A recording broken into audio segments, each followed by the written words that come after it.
Gelombang pemutusan hubungan kerja atau PHK karyawan startup atau karyawan perusahaan rintisan masih berlanjut dan yang terbaru adalah Gotoh dan Ruang Guru yang resmi mengumumkan PHK Jumat akhir pekan lalu. Ekonom dan Direktur Selios Bima Yudhistira meminta pemerintah untuk segera mengeluarkan paket kebijakan yang dapat mengantisipasi lonjakan PHK yang dinilai sudah cukup serius.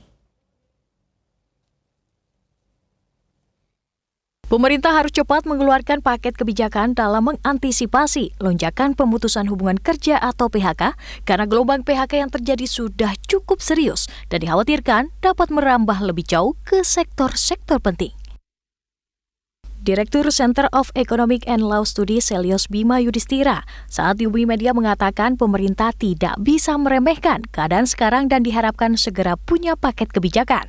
Antara lain relaksasi tarif PPN 11%, diskon listrik industri padat karya, hingga 60% pada saat beban puncak, terutama sektor tekstil pakaian jadi, serta memperpanjang restrukturisasi pinjaman kepada perusahaan yang melakukan PHK massal, sehingga PHK-nya tidak akan berlanjut dan perusahaan yang belum melakukan PHK namun tertekan dari sisi pendapatan, restrukturisasi kredit tersebut dapat diperpanjang. Sejumlah perusahaan startup telah mengumumkan pemutusan hubungan kerja PHK karyawannya Jumat akhir pekan lalu.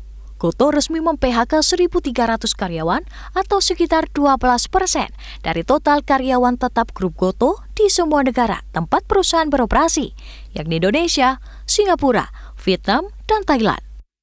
Karyawan yang terdampak akan memperoleh paket kompensasi sesuai peraturan perundang-undangan serta memberikan dukungan finansial seperti tambahan 1 bulan gaji serta kompensasi pengganti periode pemberitahuan. PHK terpaksa dilakukan di tengah kondisi ekonomi global yang semakin penuh tantangan, yang membuat Gotoh harus fokus pada hal yang berada di dalam kendali perusahaan. Pada hari yang sama, startup edukasi Ruang Guru juga mengumumkan hal yang sama, PHK terhadap ratusan karyawannya. Pendiri dan CEO Ruang Guru Adamas Belva Syah Devara dalam Instagramnya mengaku, PHK ini merupakan keputusan terbesar yang harus diambil. Belva juga menyampaikan permintaan maaf atas kegagalan dalam memprediksi dan mengantisipasi situasi ekonomi yang berkembang pesat. Belva menyebut di awal pandemi layanan Ruang Guru mengalami peningkatan permintaan yang besar yang berujung pada rekrutmen yang terlalu banyak dan terlalu cepat dalam 2 tahun terakhir. Sebelumnya, Shopee juga mengambil langkah PHK massal. Berdasarkan laporan media dan unggahan media sosial karyawan yang di PHK, Shopee telah mulai PHK gelombang ketiga pada Senin 14 November 2022, setelah September mem-PHK ratusan karyawannya.